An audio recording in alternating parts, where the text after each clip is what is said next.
Olá pessoal, tudo bem? O vídeo de hoje é sobre um laudo de uso capião que eu fiz essa semana. Esse vídeo não se trata de um curso sobre como fazer laudo em ações de uso capião.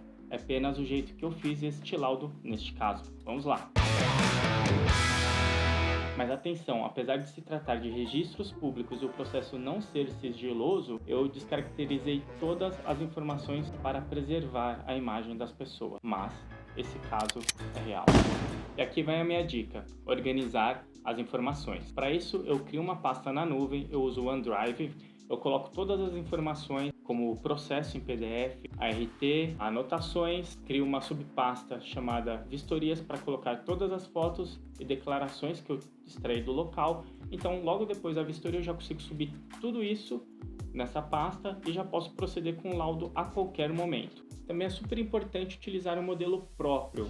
Eu tenho um modelo aqui, ele tem um layout super simples para facilitar a leitura.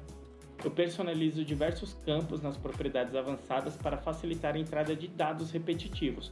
Por exemplo, número do processo, número da RT, requerentes, o meu próprio nome, o tipo da ação. Então isso faz com que dê agilidade para fazer o laudo. Eu também automatizo a indexação de títulos, fotografias e figuras, que facilita para eu numerar, inserir figuras no meio do laudo e também para fazer o sumário, a lista de figuras ou a lista de fotografias. Então começo pela introdução, que eu coloco somente o objetivo. Nesse caso, este laudo tem o objetivo de analisar a posse e o domínio sobre o imóvel número 1 da Rua A. Eu não faço o resumo do processo e nem coloco o histórico do processo, pois as informações contidas no processo e o laudo, eles não podem ser separados, ok? E eu não gosto de repetir informações.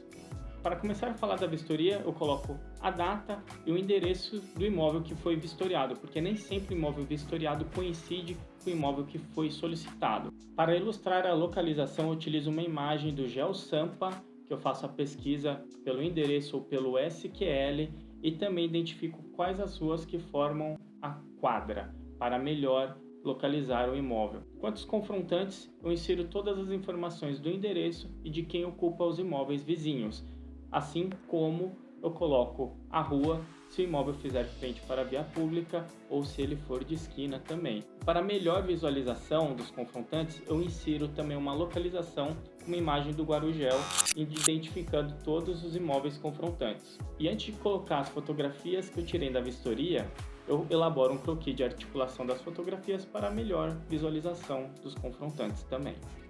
E aqui então são as fotos dos confrontantes. Para as benfeitorias eu percorro todo o imóvel também para investigar a posse, porém não coloco todas as fotografias. Basta caracterizar as construções e plantações. Por exemplo, existe um prédio residencial com 3 pavimentos ocupado por uma unidade familiar em cada pavimento, sendo uma delas ocupada pelo Reginaldo Nakayama, a segunda pelo Carlos, Regina e Sofia e a terceira pelo Felipe. Eu também acrescento uma fotografia para poder ilustrar e conferir o que eu estava falando. Então nessa fotografia você pode ver que tem um smile para descaracterizar a pessoa que estava ali, mas trata-se de uma casa de 3 pavimentos e está em declive. A posse é basicamente pegar os depoimentos tanto do requerente quanto da vizinhança que esteja no local há mais de 15 anos. Essa é a vistoria e com isso já dá para dar um diagnóstico parcial sobre isso. Então, por exemplo, após a vistoria foi constatado que as divisas do imóvel usucapião encontram-se delimitada entre os confrontantes, ou seja, ela está perfeitamente caracterizada, então ela coincide com o imóvel vistoriado. Foi reconhecido que os pais de Reginaldo eram os antigos proprietários do imóvel. O imóvel foi alugado e utilizado pela família como moradia. Os pais do autor deixaram filhos, Pedro, Bruna, Amanda e Reginaldo. E a posse do imóvel não foi interrompida e nem contestada. Esses são os fatos e circunstâncias da vistoria. Então agora são os métodos e critérios para análise, que é basicamente analisar todo o processo, ou seja, inicial, emenda, informação de contestantes, informação de cartório, analisar os elementos de vistoria e levantamento topográfico. Então, a essência da análise é a seguinte: os requerentes solicitaram a aquisição por usucapião do imóvel 1 da Rua A, alegando satisfazer os requisitos do artigo 1242 do Código Civil, ou seja, usucapião ordinária, descrevendo o imóvel às folhas 2, juntando o instrumento particular de promessa de venda e compra, na qual figuram os pais de Reginaldo Nakayama como compromissários compradores. Eles faleceram em 2008 e 2016, respectivamente, porém o imóvel usucapiendo não foi incluído no inventário. Então são essas as informações que eu tenho do processo. Como a descrição do pedido, do título e do registro do imóvel eram coerentes, então compilei todas as informações e fiz uma reprodução só para representar tudo isso. E para verificar quais registros atingiram a posse do requerente, então eu pego essa reprodução e coloco em cima do levantamento topográfico, que é essa planta de sobreposição. Se o cartório tivesse me fornecido a planta de loteamento, eu também teria colocado essa planta na sobreposição para fazer essa análise. Eu poderia ter ideias mais precisas sobre o registro que o imóvel usucapiendo atinge e se ele interfere com outros registros ou com vias públicas, mas não foi o caso. Então veja bem aqui, depois dessa sobreposição eu posso deduzir algumas coisas.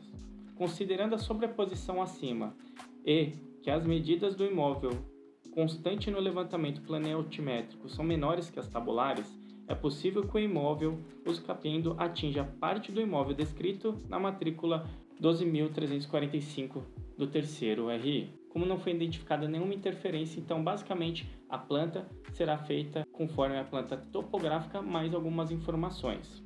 O legal é essa observação que eu coloco aqui. Para determinar exatamente quais os lotes registros que o imóvel vistoriado e os seus confinantes atingem e eventuais interferências com vias públicas, seria necessária a apresentação de plantas oficiais na íntegra, filiação total dos imóveis e de processo de regularização do loteamento.